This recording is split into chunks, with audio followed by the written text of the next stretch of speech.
humain. Fermez les yeux. Imaginez-vous dans une cage, ne pouvant sortir. Eh ben ça commence bien.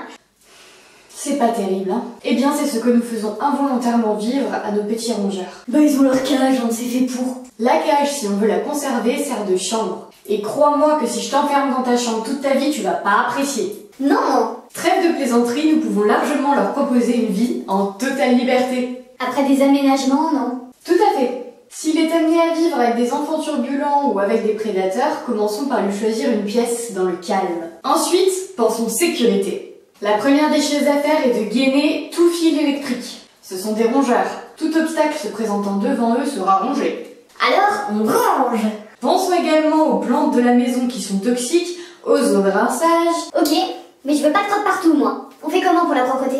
Pour commencer, proposons à notre loulou une pièce à sol lisse. Parquet, carrelage, n'importe. Dans son enclos, nous mettrons un tapis, un bac à litière pour chat préalablement coupé pour créer une ouverture afin de faciliter l'entrée, avec bien sûr une litière naturelle parce qu'ils peuvent s'y attaquer, et du foin. Les rongeurs aiment manger en extériorisant.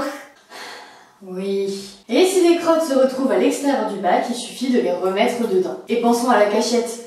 Elles sont essentielles pour nos petites proies. Alors nous avons besoin d'une cache avec plusieurs sorties. Comme les terriers. Oui, pour reproduire l'état naturel.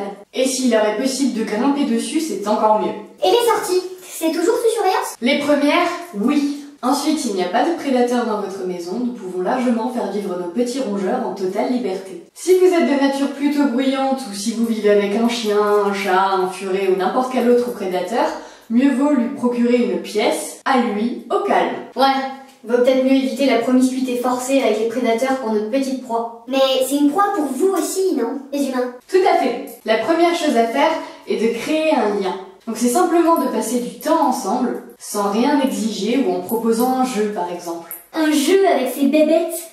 Ne les sous-estime pas, petits zèbres. Ils te surprendraient. Pour que tout se passe pour le mieux, ils ont besoin d'occupation. Nous pouvons par exemple leur proposer un carton de vieux papier pour qu'ils creusent. Des tunnels en produits naturels de préférence.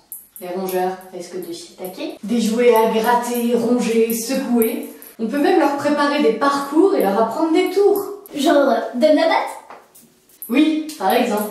Et pour les sorties en extérieur, ça se passe comment? Dehors, il y a beaucoup de prédateurs. Mieux vaut leur créer un enclos d'extérieur. Les comportements indésirables découlent de mal-être. Par exemple, un lapin en semi-liberté surveillée, lorsqu'il sortira enfin, sera en mode bombe à retardement. Et ce, à cause de toute la frustration accumulée lors de l'enfermement. Une belle vie en liberté. C'est cool quand même, non?